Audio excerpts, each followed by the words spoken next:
আজকে আমার honours third ইয়ারের পরীক্ষা। আমার গার্ডিয়ান হিসাবে গেল আমার ছেলে আমার সাথে। হ্যালো এভরিওয়ান, আসসালামু আলাইকুম। কী অবস্থা, সবাই কেমন আছেন? আশা করি সবাই ভালো আছেন। আলহামদুলিল্লাহ, আমিও অনেক ভালো আছি। গত বছর আমার ছেলে তো কোনোই দেখা নেই, আলহামদুলিল্লাহ এবার আমার গার্ডিয়ান হিসাবে আমার ছেলে গেল আমার সাথে। তো চলেন ভিডিওটা শুরু করি, ফুল ভিডিওটা দেখবেন, অনেক বেশি ভালো লাগবে। তো এখানবেলা সকালবেলায় এই যে আমরা কিন্তু 11টার দিকে রেডি হয়ে নিয়েছি।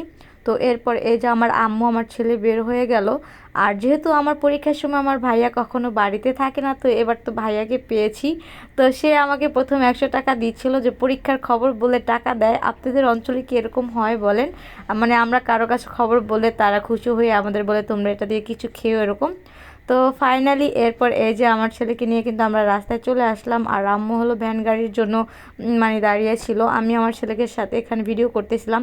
তো এরপর দেখেন আমি কত বড় একটা দাও মেরেছি, সেটা হলো 1000 টাকা নিয়ে আসছি। কারণ হলো এরপর আমরা বাড়ির এদিকে থেকে একটা ভ্যান রিজার্ভ করেছি, এখন আমার কলেজের ওদিকে নিয়ে যাব। আর আমার সাথে কিন্তু আমার আম্মু খালামুনি এরাও যাবে। সব সময় আমি পরীক্ষা দিতে গেলে আমার সাথে সব সময় আমার আম্মু বা আমার খালামুনি এরকম একজন না একজন যায়। আমি কখনো একটা পরীক্ষা আমার গার্ডিয়ান ছাড়া দিইনি। তো আজকে তো আমার সাথে আমার 3টা গার্ডিয়ান যাবে। আর বিশেষ করে আমার হলো কলিজার টুকরে আমার বাবা। সে গতবার তার আল্লাহ কোনো ইয়েই ছিল না, সে আজকে হলো আমার সাথে আমার পরীক্ষা দিতে নিয়ে যাচ্ছে। এর চেয়ে আর সৌভাগ্য জিনিস আর কি হতে পারে বলেন? আলহামদুলিল্লাহ, আল্লাহর কাছে হাজার হাজার শুক্রিয়া। তো আমরা এখানে যে প্রথমে শিবচর বাজারের দিক দিয়ে মাছের বাজারের দিকে চলে যাচ্ছিলাম আমার খালামুনির বাসার ওদিকে। তাকে নিয়ে তারপর হলো আমরা যাব। যেহেতু তার নাতি নিয়ে তারা 2 বোন হলো বসে থাকবে এবং আমার জন্য অপেক্ষা করবে। তো এই যে হলো তারা 2 বোন কিন্তু তার নাতিকে নিয়ে সামনে বসেছিল, আর আমি হলো পিছনের দিকে বসেছিলাম। সবাই কিন্তু আমার জন্য দোয়া করবেন যেন ভালোভাবে পরীক্ষা দিতে পারি। আর আজকে কি বলবো, পরীক্ষার বিষয়ে একটা কথা বলি। যেহেতু দেশের এখন রাজা নেই, কিন্তু তাই বলে প্রশ্ন এত হার্ড করার কোনোই দরকার ছিল না। কারণ আমি যেহেতু আমার সাবজেক্ট পলিটিক্যাল সায়েন্স, রাষ্ট্রবিজ্ঞান, তো এটা তো রাষ্ট্রের সম্পর্কে অনেক কিছুই থাকবে, কিন্তু এভাবে কিন্তু স্টুডেন্টে অনেক বেশি হয়রানি করা হয়।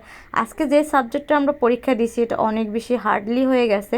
কারণ যেহেতু আমরা আগের রাজা নিয়েই পড়াশোনা করেছি বা ওই ব্যাপারগুলোই আমরা জানি, এখানে আমাদের একটু হলেও জানিয়ে দেওয়া দরকার ছিল যেগুলো নাও আসতে পারে। তোমরা নতুন কিছু মানে দেখো এবং বই থেকে অন্য কিছু দেখো, এ আর কি। যে অনেকটা প্রশ্ন অনেক বেশি হার্ড ছিল।